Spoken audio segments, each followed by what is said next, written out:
C.A. Michel makes feather baskets, amazing downy shapes formed by a tedious process that can take up to 6 months.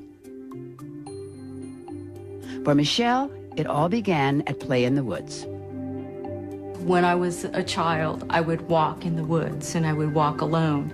I would gather different materials that I would bring home and that I would reassemble into art.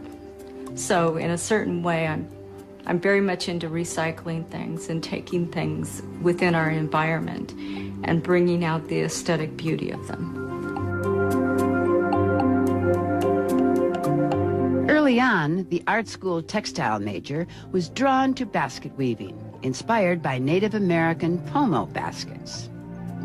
I wanted to take a traditional concept, a traditional technique, and change the concept and see if I can embellish it and be more innovative with how I would take it into the contemporary world.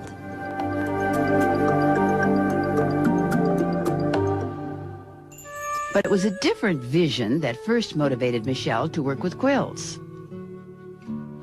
I was a teacher at the Braille Institute in Los Angeles, and I wanted to explore making art for blind people and have them share with me how it made them feel. So it was a connection that I could make with my students who couldn't see at all. Once I was in the studio, I found my love and my passion.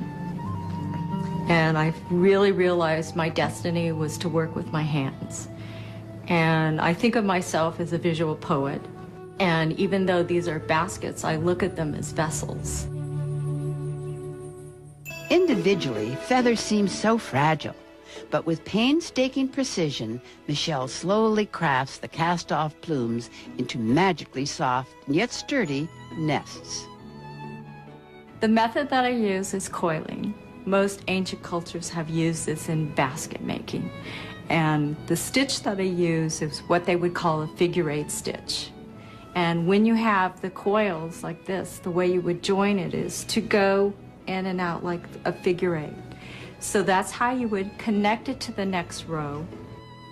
Using only natural materials, Michel builds a basket core by wrapping a string of linen with wool thread. The feathers are added one by one. You build the piece as you go along, and the size can increase and decrease as you go along. There are several different basket techniques where you start with a foundation, but this one, it evolves as it comes along. As I'm coiling, I add 2 feathers for every 4 wraps. So it is very tedious and laborious. It takes me about 8 hours to go around once the diameter gets to be about 5 inches.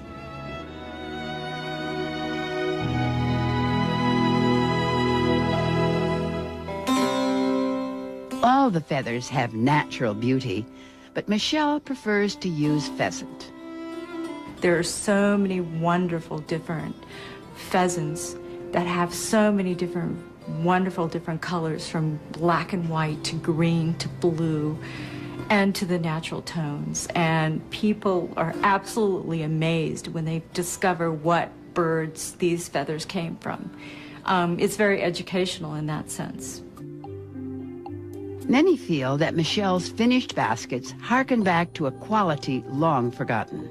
They feel that these are ancient artifacts because very rarely will you see someone put in the time and the effort to make pieces that are so tedious and laborious. And they're very amazed at how strong yet light they are, and how they can go over it like combing hair. Most people, when they experience them, they close their eyes.